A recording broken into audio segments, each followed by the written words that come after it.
If you're not prepared, your 401k and retirement savings are literally about to be tested in ways most investors don't see coming. Right now, 7 companies are spending $330 billion this year alone on something that may or may not pay off. And we are watching literally the same pattern that destroyed portfolios in 2000 when I started investing play out once again, but this time it's AI, not the internet. And the warning signals are literally flashing at you, but Wall Street keeps telling you everything is just fine. So if you're invested in the S&P, which most of you will be, either directly or through your retirement funds, literally 36% of your investments are right now tied to whether this AI boom is a bubble or not. The difference between protecting your wealth and losing literally decades of gains comes down to understanding what's happening. So my promise is there's not a doom and gloom video, but by the end of this video, you'll know the 3 hidden forces driving this bubble, why the smartest investors are getting a little nervous and moving, and exactly what you can do to protect yourself while still profiting from the AI opportunity. And it's a big opportunity. My name is Felix Prehn. I'm an ex-investment banker who's seen how the money markets work from the inside. I've lived through the dot-com crash. That's when I started investing. I lived through 2008 financial crisis and every bubble in between.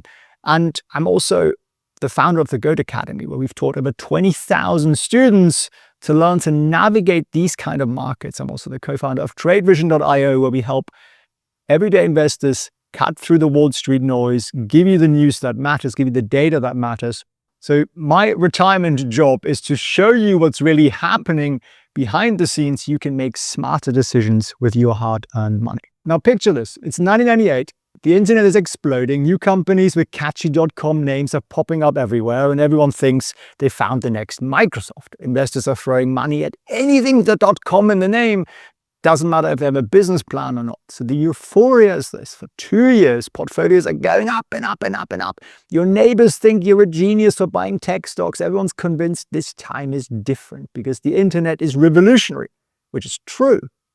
And then March 2000 hits. Like a freight train. The NASDAQ literally dropped 80%.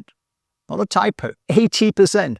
Bill Gates loses $1.8 billion in a single week, and only 48% of companies survive. That means half go bust.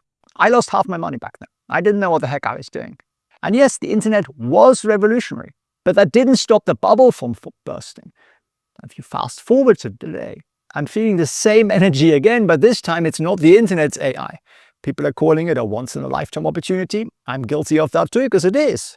But as Mark Twain said, history doesn't repeat, but it rhymes. So every generation thinks they've found a new era. But as the great John Templeton warned us, the 4 most expensive words in investing are "this time it's different." Like it's actually 5 words, but go with it. So the question is this time actually different? Well, let's look at the 3 hidden forces behind this potential bubble and what you can do about it. Before we dive into the first hidden force, I need to show you something that could change how you literally invest forever.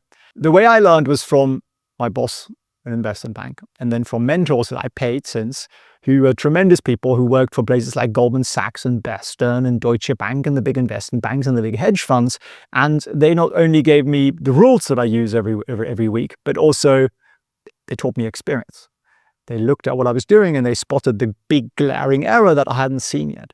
And what we're doing this week is bonkers because I never really, well, we never do this. We never discount in our mentorship program, but and that's the simple reason that I think we should focus on over-delivering, not on the price point, because that's actually going to change people's lives. But my guys have convinced me that Black Friday is apparently real. I was a Black Friday doubter.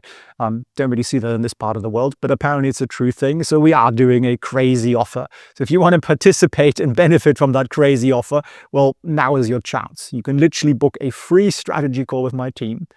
0 charge, 0 risk at felixfriends.org/freedom. My hope is it'll get you to your freedom, and you can ask us all the questions you always wanted to ask us about how this works and is it the right thing for you and what do we actually do and so on, which in a nutshell is you get access to a bunch of retired investment bankers who are the nicest and kindest and most patient people in the world who will make you into a better investor. That's really the promise. So go to the link, it's down below, felixfriends.org/freedom. But let's look back at the warning signs here. So right now, the fate of your portfolio is being decided by 7 companies. The Magnificent Seven, they're called. Amazon, Microsoft, Alphabet, which is Google, Meta, Apple, Tesla, and Nvidia. They make up 36%, some say even say 40% of the S&P 500. So if you own any index fund, you're already betting on these guys. So why does it matter? Well, even if you only own 1 share of an S&P index fund, well, $36 of that dollar is riding on these companies. So your retirement, your college funds, your financial future, it depends on how this AI arms race plays out. So the way these guys spend money, it ripples to the market, from chip makers to energy companies to your 401k. Now let me show you the insane amount of money these guys are spending right now. Tesla, $5 billion on autonomous driving and XAI. Apple, $10 billion to make Siri actually useful. Good luck with that one. And then Meta spending, an extraordinary amount of $60 billion on data centers and the metaverse. Don't forget about that. Google, about $75 billion on, AI. Microsoft, about $80 billion funding OpenAI, building supercomputers. Amazon, about $100 billion on AWS infrastructure. So that's about $330 billion right there. That's in 1 year. That is more than the entire GDP of a lot of big countries. These companies are spending more than entire countries produce to win the AI race. And this is basically what's keeping the US economy alive. Like it's the thing that keeps the economy booming. So everything is being propped up just by these 7 guys betting hundreds of billions of dollars on a technology that isn't really fully proven yet to make money, right? So how long can this last? Good question. It's going to accelerate next year to $500 billion. Spending on electricity and power for AI could drop $3 trillion annually. That's how desperate these guys are to win. And to quote the great Mark Zuckerberg, he literally said, if Meta ends up misspending $200 billion, it's worth it. Crazy, hey? So they're just taking insane risk because they don't want to lose. So the question is, where is all this money actually coming from? And more importantly, is it real money, or are these companies just passing the same dollar back and forth? And that brings us to the second hidden false. And this is important. Take a screenshot or write some notes here. Now, when I first saw this, I was like, I can't believe this is true. And this is the main reason I'm getting more worried about the AI industry. It's called the AI money machine. How does this work? It's not a compliment, by the way. It's a system in how this works. So let's break it down. Chip designers, say Intel, AMD, and Nvidia, well, they design the chips that power the AI models, right? And then you've got companies like OpenAI, XAI, other players. They buy these chips to build their AI systems. You've got data centers like Oracle, CoreWeave. They also buy the chips and then they lease computing power to AI companies. So they're kind of the middlemen. So at first glance, nothing seems weird about that, right? Companies buy products, normal businesses, services being sold. But once you look at how the money actually flows between these companies, you start to see some red flags. You get this circular money flow. If you follow the money with me, and look at this. This is step 1 here. This is step 1. Microsoft gave OpenAI $58 billion in funding. Now, step 2, OpenAI pays that money back to Microsoft for access to their data centers, right? So the money just went from here to there and basically back to Microsoft.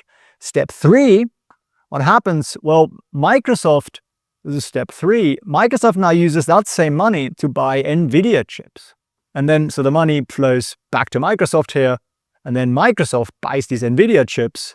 So the money goes back to Nvidia, and Nvidia then invests that money back into OpenAI. Now, why is this problematic? Each company records that money flow as revenue. That revenue pushes the stock price up, but it's basically the same money going around in a circle. Imagine this. Imagine I go into the woods with a friend. I pay him $1,000 to dig a hole.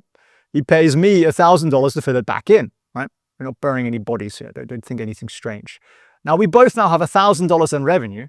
So if we were valued like OpenAI, OpenAI is valued at 40x revenue.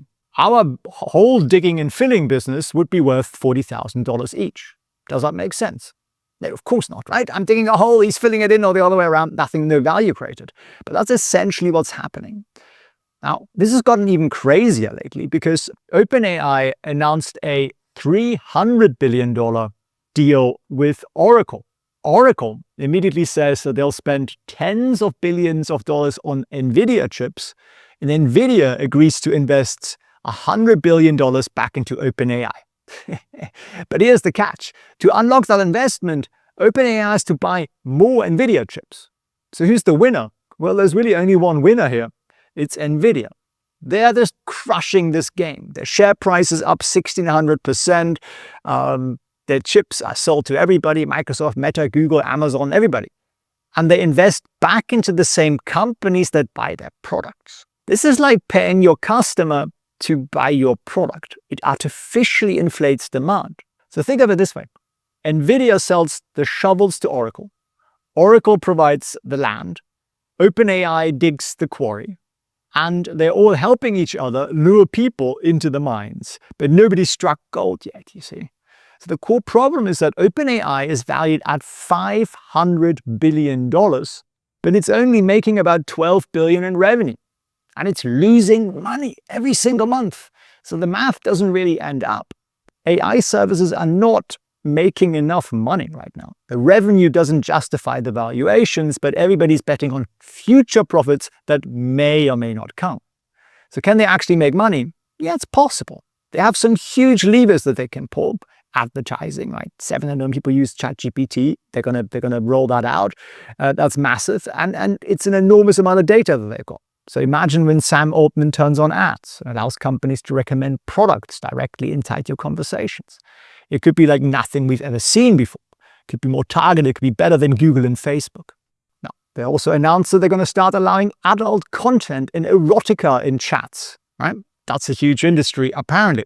So it is literally, and they're building systems that are designed to undercut the human workforce. So they're betting that once corporations become dependent on AI, they'll have no choice but to keep paying them. And that's when AI companies could hike their prices and finally cash in on this. It's the classic like drug dealer thing, isn't it? Get them hooked, then raise the prices strategy, like the chap at the corner. So there is no doubt these AI companies are valuable. But much of that value depends on one thing, the belief that progress will keep accelerating, which brings us to the third force, which is the AI data war. Now, typically what happens with an innovation, you have an expectation that things will expand very rapidly. And then you get a disappointment where that progress slows down. And then you actually have the real progress happening, but it takes much, much longer. But it does a lot more than people were ever imagining. In my humble opinion, we're somewhere here. So I believe the disappointment is going to kick in at some point. And once it does, that's the moment where we actually make a killing. You want to wait for the moment where expectations collapse, or at least be able to, at that point, put some money in the market. I'm not saying you should sit on the sidelines in the meantime, but I'm just saying that's what I'm waiting for. So I am relatively light on AI. I mean, I still have it obviously in my index funds and so on. You can't avoid the bloody stuff. But if you look at this, where we are right now, just objectively, step back from all the noise. We have 40 times revenue multiples on companies with no profits. You have this revenue circle, where OpenAI gives money to Oracle, Oracle gives money to NVIDIA, NVIDIA gives money to OpenAI. It's just pass the parcel. Nations are spending a lot of money on AI because they're treating it like warfare. And that might be the one thing that might actually bail us out. And Sam Altman has already asked for subsidies. But at some point, you're going to hit a data wall because by next year, AI will have absorbed all the data there is. All the data there is. There's no more data. So what's the advantage then? Well, then it's going to be a price war, right? I'm going to use whatever AI is cheapest. Don't care who makes it, just care that it's cheapest. And I think at that point, we might get a little bit of an issue with valuations. So what do we do here? 5 steps. Keep investing. Don't stop investing. Just realize that you're very AI-centric. So if you have a 401k or you have an S&P index fund or a NASDAQ index fund, you're already very, very heavily invested in AI. So with your additional stock picking, if you do that, maybe don't focus on AI because you're already, 40% of your money is already in AI. So you might want to go and buy some other stocks. We did a video, I think yesterday, and we were talking about some very, very different sectors. Step number 2 is increase your income. That's the biggest lever you actually have. It's not that, it is the thing you don't want to do, which is bring in more money. Ask for a pay rise, get a side gig, start a little business, do something, right? Diversify. And I was hinting at that just when I was explaining point one. Make sure you have an emergency fund. 6 to 12 months is a sort of typical number that people throw out there. You want it higher if you only have one income stream in your household, a little bit less maybe if you have multiples.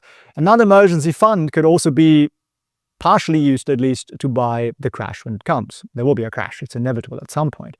And use this time to educate yourself, because that's actually the real lever you have. It's in here. It's a skill you have, the skill you can pass on to generations. And that's what I'm most excited about. And that's why I do this, so that more people educate themselves. And the offer there still stands. You can book a free strategy call with my team at felixprehn.org/freedom and actually chew through how mentorship works with real Wall Street goats. So strategy-wise, maybe take a screenshot of that.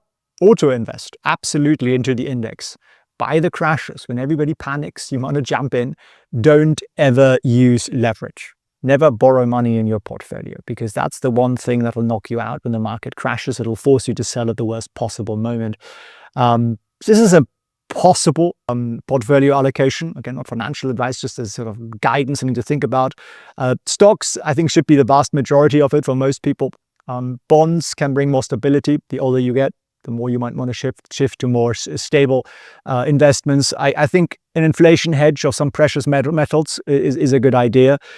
Personally, there are some issues with storage and insurance and transaction costs and so on, but I think it's generally a good idea. So somewhere in that line is where I would be sitting.